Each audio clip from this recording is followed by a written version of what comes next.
अंतर्जातीय बंधुत्व दिवस पालित कटकर टाउन हॉल ठारे विश्व बंधुत्व दिवस 2026 सुलोचना सेवा संघ और भारतीय मिलित जातिसंघ समूह सम्मेलन मिलित आनुकूल्य में पालित हो कार्यक्रम में सभापतित्व और सभा परिचालना करते श्रीजुक्त विश्वजीत सूर्यवंशी अतिथि मानक मंच को आमंत्रण और अतिथि परिचय प्रदान करते स्वराज दिवस बरणी पाठ करते कार्यकारी सदस्य डॉक्टर दीपायन पट्टनायक उद्घाटक श्री श्री सन्थ मुख्य अतिथि डॉक्टर जयंत पण्डा सम्मानित अतिथि भाव में न्यायाधीश श्रीजुक्त रतिकांत महापात्र श्रीजुक्त विनय कुमार भूया मुख्य वक्ता वरिष्ठ आईनजीवी श्रीजुक्त सौरचंद्र महापात्र प्रमुख उपस्थित हो विश्व बंधुत्व वार्ता दे कटक एक भातृभाव और भाईचारार निदर्शन बोली परिचय देते। यह कार्यक्रम को मुख्य पौरधा भाव में नेतृत्व नहीं परिचालना करते सुलोचना सेवा संघर सभापति श्रीजुक्त सुशांत पात्र। यह अवसर में बहु मान्यगण्य व्यक्ति मानक सम्मानित करा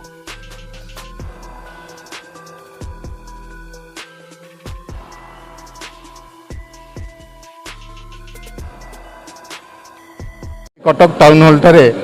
सुलोचना सेवा संघ एवं आईफुना माने भारतीय फ्रेंडशिप जातीय संघ ऑर्गेनाइजेशन आर मिलित आनुकूल्य आज अनुष्ठित है बंधुत्व दिवस प्रथम थर पर कटक रे एक पृथ्वी स्तरीय बंधुत्व दिवस पालन होती। यार मूल लक्ष्य है देश धर्म जाति एवं स्तरीय मनुष्य भितर विभेद न रखी बंधुत्व स्थापन करवा यह मूल लक्ष्य। एवं द्वितीयतः हूँ कटक आज जो कहते यहाँ भाई भाई सहर साई बस्तीर सहर यही सहर आज जो यहाँ आयोजन होती मु भावुची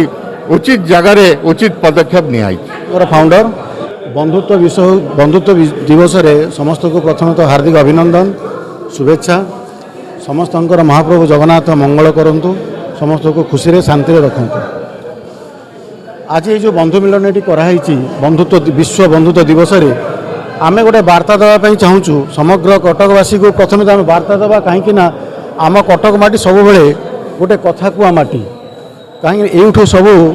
तार इतिहास सृष्टि एवं तार परंपरा इतिहास तार ऐतिह्य कहले कटकरू ओडिशा को चारिआडे व्यापी। तेणु आमे कटिकिया आमे परंपरा को केमिति आहुरी सुदृढ़ भाव में एकत्रित होइकी आगु को नबा यही मैसेज दवाई आमे आज एठारे समस्ते एकत्रित होइचंती। Cuttack Damodar report Bharat news.